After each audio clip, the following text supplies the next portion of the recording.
Donc, re-salut Louis-Félix. Malheureusement, encore un bug technique, franchement, je sais pas. Il y a des fois ça marche bien, des fois ça marche pas.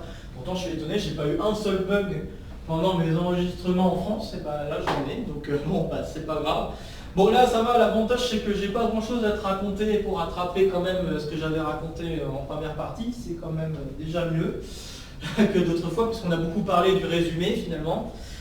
Et donc, ce qui reste de l'enregistrement, je vais le garder et je vais le poster, puisqu'il reste, pour ainsi dire, plus de la moitié de ce que j'ai pu exposer de nouveau concernant le contenu de cette lecture. Mais voilà, je voulais juste reparler un petit peu quand même des choses qu'on avait peut-être discutées la dernière fois, et, enfin, en tout cas pour cette lecture.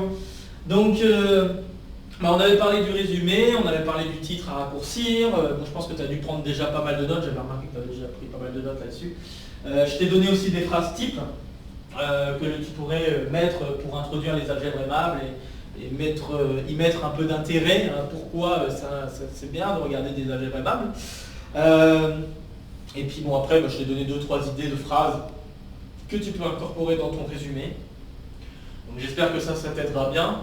Et donc bon, j'aimerais juste revenir sur le début, en fait ça va pas prendre beaucoup de temps, je vais juste revenir sur le début de la preuve, parce que bon, la fin de la preuve tu la verras dans le début de la deuxième partie de cette lecture, qui n'a pas eu de problème pour l'enregistrement, celui-là. Je voulais revenir donc sur la preuve du résultat suivant, et notamment un sens dans cette preuve. Donc le résultat qui disait que une algèbre venant d'une dissection dualisable est aimable si et seulement si l'intersection entre les points marqués vert avec l'intérieur de la surface est vide.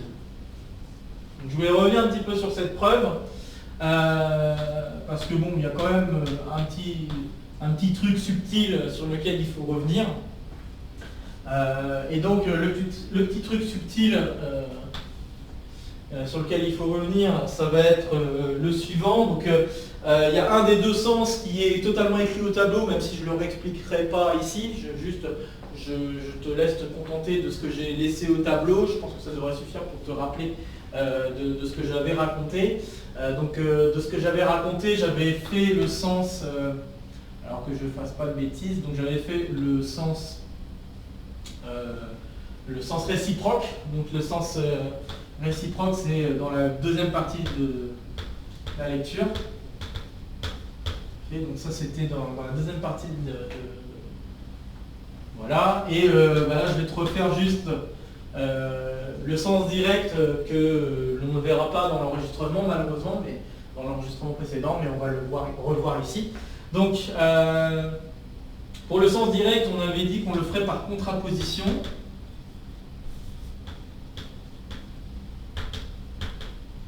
C'est-à-dire qu'on va supposer qu'il existe un sommet V qui est parmi les points marqués verts, mais aussi à l'intérieur de la surface. On suppose que cette intersection est non vide. Et donc on était parti tout d'abord sur le fait que si j'ai en effet un point vert au milieu de la surface, alors il y a au moins une arête qui part de ce point vert pour rejoindre d'autres points verts. D'accord ? Donc c'était le premier truc qu'on voulait démontrer. Et pour le démontrer, on le faisait de la manière suivante. Donc la preuve, l'idée de cette existence, ça vient du fait que, étant donné que je travaille dans une dissection dualisable, je sais que mon point vert, il va appartenir à une facette de la dissection. Donc il y a certainement quelque part dans la dissection quelque chose comme ça. Et puis, donc il y a deux cas de figure. Soit le point vert est complètement dans une cellule, ce qui n'est pas impossible, ou alors, soit il est dans une cellule, soit donc dans une cellule formée que d'arêtes vertes, soit il est dans une autre cellule, mais cette fois-ci il y a un élément qui est dans le bord là. Donc il y a une des arêtes qui correspond au bord, et le point rouge doit se trouver quelque part. Donc soit il est là, soit le point rouge est à l'intérieur, soit le point rouge est sur le bord, hein, d'après les définitions qu'on a posées bien sûr. Et il n'y a qu'un seul point rouge. Et donc le problème était le suivant, je rappelle que si je veux une dissection dualisable, il faut que si j'enlève les éléments de la dissection, c'est-à-dire les points marqués verts et les arêtes vertes, toutes les choses qui doivent être des composantes connexes de cette soustraction doivent être homéomorphes à R2. Le problème, c'est que dans les deux cas, donc j'ai oublié de dessiner le point vert au milieu là, le problème c'est que dans les deux cas, dans les deux cas, je vais me retrouver avec une face, donc une partie connexe de la soustraction qui va avoir un trou. Hein, donc je vais me retrouver avec, si on a bien compris, un tout petit trou, donc un point en moins. Bon, ce point, je le fais plus gros exprès pour qu'on le voit. Donc dans les deux cas, je me retrouve avec quelque chose, mais avec un trou, donné par le point vert que j'ai enlevé. Okay, et ces choses-là ne sont pas homéomorphes à R2.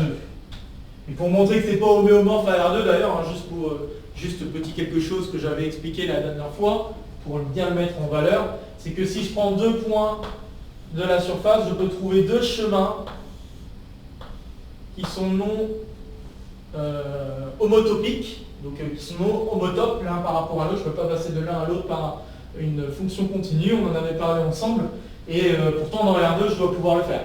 Hein, donc voilà, c'est une façon d'expliquer pourquoi c'est pas homéomorphe. Bon, c'est une jolie façon d'ailleurs de montrer pourquoi c'est pas homéomorphe. Enfin bref, donc voilà, ça c'est dit. Et puis après, une fois qu'on a montré qu'il y a au moins une arête qui rejoint le point vert, eh bien on prend tous les points, tous les arêtes qui arrivent à ce point vert. Donc là je ne vais pas refaire les phrases, mais donc j'ai mon point vert, j'ai les arêtes qui partent de ce point vert dans la surface. Bon, là je vais en faire 5 pour changer d'exemple. Et donc si je voulais suivre la construction du carquois associé à la dissection, chaque arête correspond à un sommet. Et puis, à chaque fois que j'ai un angle, je dois former une flèche entre les deux arêtes qui forment l'angle, et en suivant le sens d'orientation qui était le sens anti-horaire autour de chaque sommet vert. Donc là, je vais de gauche à droite, puis je vais vers le haut, tac, tac et tac. Donc ça, c'était une première partie de la construction. Puis ensuite, il faut se poser la question à quelles conditions est-ce qu'on a des relations. La condition pour laquelle on a des relations, c'est si on a deux flèches qui se succèdent dans une même cellule. Or ici, toutes les flèches que je viens de dessiner ne en fait sont sont pas dans la même phase, quoi. Donc c'est-à-dire qu'ils sont tous sans relation. Donc en fait, ce que je viens de dessiner, c'est un cycle. D'accord? Donc on obtient un cycle.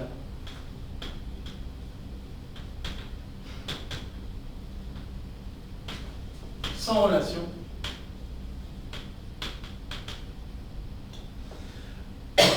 Pardon. Donc on obtient un cycle sans relation. Et qu'est-ce que je voulais dire? Et ce cycle, il comporte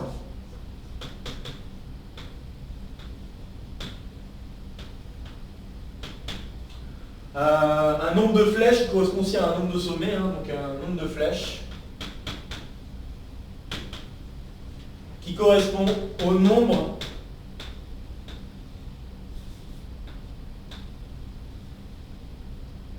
d'arêtes ayant pour extrémité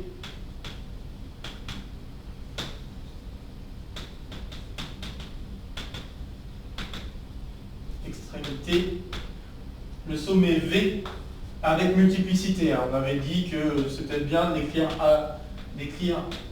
avec multiplicité le fait de dire qu'il peut y avoir une arête qui peut avoir les deux extrémités comme étant la même extrémité qui serait le sommet vert. Hein. Donc, juste pour refaire le dessin, j'avais fait le cas de figure où on est dans un disque On a un point vert au milieu, une boucle comme ça, un point rouge ici, un point rouge ici.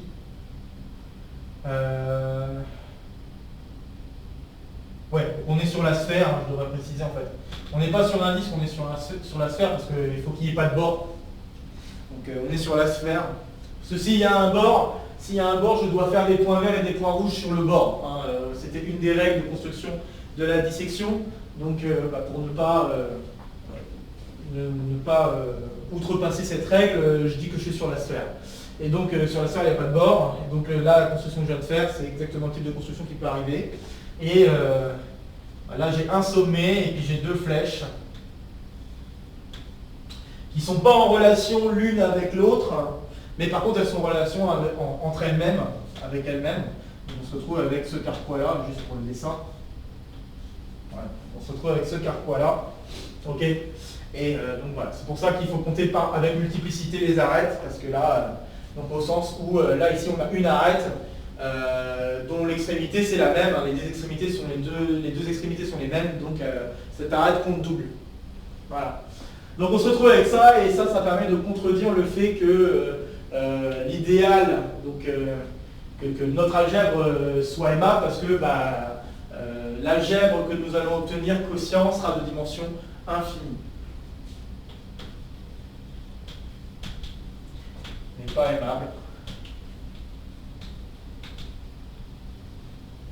Car la dimension en tant que K espace vectoriel de l'algèbre est infinie. Puisque je peux avoir des chemins aussi longs que je veux.